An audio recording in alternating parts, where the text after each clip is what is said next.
प्रभात मेरे प्यारे बच्चों मैं संजय सर। बच्चों आज मैं आपके कक्षा 6 से पाठ 12 बहती नदी पढ़ाने जा रहा हूँ। आइए बच्चों, बहती नदी इस पाठ में बताया गया है कि भारत को नदियों का देश कहा जाता है। ये नदियाँ भारत के आर्थिक, सामाजिक और धार्मिक जीवन को समृद्ध करने में अपना योगदान करती रहती है। नदियों का वन और पर्वतों के साथ अटूट संबंध है। पाठ में वनों की महत्ता को भी रेखांकित किया गया है। पर्यावरण प्रदूषण और जल प्रदूषण से बचने के लिए यह जरूरी है कि वन उगते रहें, फूलते फलते रहें, पर्वत वनस्पतियों से ढके रहें और नदियाँ निरंतर बहती रहे। नदियों के जल को स्वच्छ बनाए रखना हमारा पुनीत कर्तव्य है। तो बच्चों आप लोग इस पाठ को 2-3 बार अच्छे तरीके से आप लोग पढ़ लीजिएगा, क्योंकि वीडियो काफ़ी लंबा हो जाएगा, इसलिए मैं केवल इसका सारांश बतला दे रहा हूँ। बच्चों पाठ का सारांश है, पाठ की सारांश की ओर मैं चलता हूँ। यूँ तो इस पाठ में नदियों के महत्व पर प्रकाश डाला गया है। हमारे यहाँ नदियों को मैया के नाम से संबोधित किया जाता है, गंगा मैया। भारत नदियों का देश रहा है, इसलिए नहीं कि इस देश में नदियों की अधिकता है, बल्कि इसलिए कि इस देश में नदियों का विशेष सम्मान यानी कि आदर हुआ है। नदियां हमारे जीवन में बहुत महत्व रखती रही है। इनसे हमारा आर्थिक, सामाजिक और धार्मिक जीवन समृद्ध यानी फला फूला हुआ है। नदियों का वनों से गहरा संबंध है। वनों के रहते नदियां स्वतः फूट पड़ती है। भारत की प्रमुख नदियों में गंगा, यमुना, गोदावरी, नर्मदा और कावेरी का नाम आता है। अब इन नदियों का जल प्रदूषण का शिकार हो गया है। गंगा को शुद्ध करने का प्रयास चल रहा है। चौड़ी पत्ती वाले स्वयंजात वन नष्ट होते जा रहे हैं। आज आवश्यकता इस बात की है कि हम अपनी नदियों में स्वच्छ जल प्रवाहित होने दें। बच्चों प्रश्न और अभ्यास की ओर चलते हैं। बच्चों मौखिक प्रश्न है, निम्नलिखित प्रश्नों के उत्तर संक्षेप में दीजिए। प्रश्न संख्या 1 है, भारत किसका देश रहा है? उत्तर है भारत नदियों का देश रहा है। प्रश्न संख्या 2 है, नदियां हमारे जीवन में क्या महत्व रखती है? उत्तर है नदियां हमारे जीवन में बहुत महत्व रखती है। इन्हीं से हमारा आर्थिक, सामाजिक और धार्मिक जीवन जुड़ा हुआ है। प्रश्न संख्या 3 है, नदियों का किनसे गहरा संबंध है? उत्तर है नदियों का वनों से गहरा संबंध है। प्रश्न संख्या 4 है, नदियों में कैसा जल प्रवाहित होते रहना चाहिए? उत्तर है नदियों में स्वच्छ जल प्रवाहित होते रहना चाहिए। संख्या 3 है, गंगा अब मोक्षदायिनी नदी क्यों नहीं रह गई है? इसे स्वच्छ बनाने के क्या प्रयास किए जा रहे हैं? उत्तर है पहले गंगा को मोक्ष प्रदान करने वाली नदी माना जाता था। वर्तमान समय में गंगा का जल प्रदूषण का शिकार हो गई है, अतः अब वह मोक्षदायिनी नहीं रह गई है। इससे स्वच्छ और पवित्र बनाने के लिए भारत सरकार नमामि गंगे योजना चला रही है। प्रश्न संख्या 4 है, गंगा नदी की यात्रा का वर्णन संक्षेप में कीजिए। उत्तर है गंगा नदी गंगोत्री से निकलकर देवप्रयाग में अलकनंदा के रूप में मिलती है। आगे यही गंगा हरिद्वार तक की यात्रा करती है।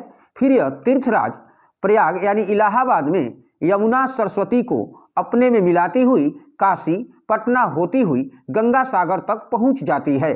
प्रश्न संख्या 5 है, यमुना नदी के बारे में पाठ में क्या बताया गया है? उत्तर है यमुना हिमालय पर्वतमाला में कामेत पर्वत से निकलती है। यह गंगा की पहली तथा बड़ी पश्चिमी सहायक नदी है। यमुनोत्री आज की कुरसौली से 12 किलोमीटर की दूर पर है। प्रश्न संख्या 6 है, आज हमारी नदियां प्रदूषण का शिकार क्यों होती जा रही है? उत्तर है यूं तो आज हमारी नदियां प्रदूषण का शिकार इसलिए होती जा रही है क्योंकि इन नदियों में शहरों का गंदा पानी छोड़ा जा रहा है। उद्योगों की निकली गंदगी भी इन्हीं में मिल जा रही है। हम लोग भी काफ़ी गंदी चीज़ें नदियों में बहा देते हैं। प्रश्न संख्या 7 है, स्वयंजात वन क्या होते हैं? ये क्यों नष्ट होते जा रहे हैं? उत्तर है स्वयंजात वन चौड़ी पत्ती वाले वृक्ष वन होते हैं। ये स्वयं उग आते हैं, अब ये नष्ट होते जा रहे हैं क्योंकि वनों को काटा जा रहा है। प्रश्न संख्या 8 है, पृथ्वी का नाम वेदी कैसे पड़ा? उत्तर है जब विष्णु को लिटाकर देवों ने असुरों से संग्राम में हार कर भी छल से सारी पृथ्वी अपने लिए ले ली, तो उन्होंने औषधियों यानी वनस्पतियों के मूल में यज्ञ करवाया था। अतः पृथ्वी का नाम वेदी पड़ गया। आइए बच्चों, मूल्य परक प्रश्न की ओर चलते हैं। प्रश्न संख्या 1 है, जल प्रदूषण को रोकने के लिए आप क्या क्या उपाय करते हैं?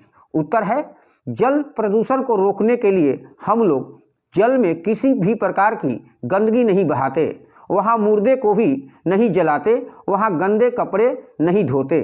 प्रश्न संख्या 2 है, नदियों के जल के प्रति आपका क्या दृष्टिकोण है? उत्तर है, नदियों के जल के प्रति हमारा विचार है कि नदियों का जल स्वच्छ होना चाहिए, नदियों की पवित्रता बनाए रखी जानी चाहिए, नदियों को माता का सम्मान दिया जाना चाहिए।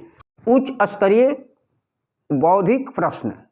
प्रश्न संख्या 1 है, भारत सरकार पिछले 25-30 सालों से गंगा शुद्धि कार्यक्रम पर करोड़ों रुपए खर्च कर चुकी है, पर ढाक के वही पात वाली स्थिति है।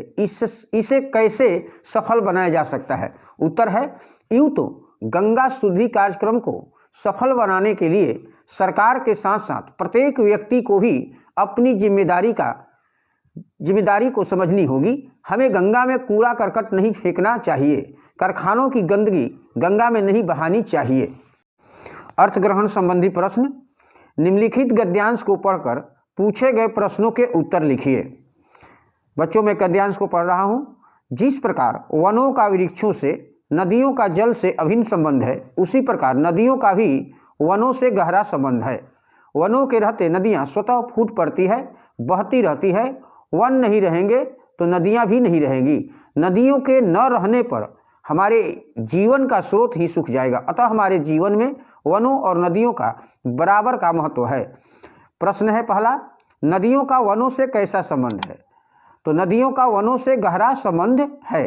प्रश्न संख्या 2 है, नदियाँ कब स्वतः फूट पड़ती है? तो नदियाँ वनों के रहते हुए नदियाँ स्वतः फूट पड़ती है। तीसरा है, वन न रहने की स्थिति में नदियों पर क्या प्रभाव पड़ेगा? वन न रहने की स्थिति में नदियाँ भी नहीं रहेगी। चौथा है, नदियों के न रहने पर हमारे जीवन पर क्या असर होगा? नदियों के न रहने पर हमारे जीवन का स्रोत सूख जाएगा। बहुविकल्पी प्रश्न यानी मल्टीपल चॉइस क्वेश्चंस। नीचे लिखे प्रश्नों के उत्तर का सही विकल्प चुनकर उसके सामने ठीक का चिन्ह लगाइए। पहला है, गंगा नदी से संबंधित सरकारी योजना का क्या नाम है? क है गंगा स्वच्छ अभियान, ख नमामि गंगे योजना, ग गंगा हमारी माता, घ गंगा को प्रदूषण मुक्त। तो गंगा नदी से संबंधित सरकारी योजना का क्या नाम है बच्चों? तो ख नमामि गंगे योजना। दूसरा है, गंगा कहाँ तक जा पहुँचती है? क है गंगा सागर तक, ख पटना तक, ग वाराणसी तक, घ इलाहाबाद तक। तो गंगा कहाँ तक जा पहुँचती है? तो क गंगा सागर तक। तीसरा है, वनों का कितना लक्ष्य निर्धारित किया गया है? क 12%, ख 30%, ग 33%, घ 35%। तो वनों का कितना लक्ष्य निर्धारित किया गया है बच्चों? तो 33% यानी 33%। नए शब्द बनाओ। क है धर्म, तो बच्चों धर्म का अधर्म और धार्मिक होगा। ख जन, निर्जन, सज्जन। क है फल, निष्फल, सफल। घ भाव, अभाव, भावुक। तीसरा है, एक वचन रूप लिखो। क है नदियों, तो नदी। ख है शब्दों, शब्द। ग है उद्योगों, उद्योग। घ वनस्पतियाँ, वनस्पति। अंग देवियों, देवी।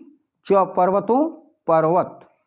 उदाहरण के अनुसार वाक्य परिवर्तित कीजिए। उदाहरण है, नदी को देवी का स्वरूप प्रदान किया जाता है, तो नदी को देवी का स्वरूप प्रदान करते हैं। उसी तरह से यहाँ 2 ऑप्शन दिए गए हैं। क में है, नदियों की पूजा की जाती है, तो नदियों की पूजा करते हैं। ख है, गंगा के जल को प्रदूषित किया जाता है, गंगा का जल प्रदूषित करते हैं। पांचवा है, रेखांकित अंश में कारक का नाम बताइए। यहाँ कारक का नाम लिखना है बच्चों। तो पहला क है, नदियों का जल, यहाँ रेखांकित अंश है अंडरलाइन, तो नदियों का जल पवित्र होता है। ये कौन सा कारक है? तो संबंध कारक है। ख है देश में नदियों को महत्व दिया जाता है, तो अंडरलाइन देश में, तो अधिकरण कारक है। ग है हम लोगों के लिए, इसमें कारक चिन्ह कौन सा लगा है? तो के लिए, तो संप्रदान कारक है। घ है पृथ्वी पर, तो ये कौन सा कारक है? पर लगा हुआ है, तो अधिकरण कारक। अंग है सरकार ने, तो सरकार ने, तो ये कौन सी कारक है? कर्ता ने, तो कर्ता कारक। तो इस तरह से बच्चों आप लोग का यह पाठ समाप्त हुआ। इस पाठ में जितने भी शब्द और भंडार दिए हुए हैं, शब्दार्थ, वर्ड मीनिंग, इसको आप अपनी कार्य पुस्तिका पर अच्छे ढंग से लिख लीजिएगा और जितने भी प्रश्न और अभ्यास हैं उसे अपने कार्य पुस्तिका पर लिख करके और उसे अच्छी तरीके से याद करते रहेगा। थैंक यू मेरे प्यारे बच्चों, मैं संजय सर।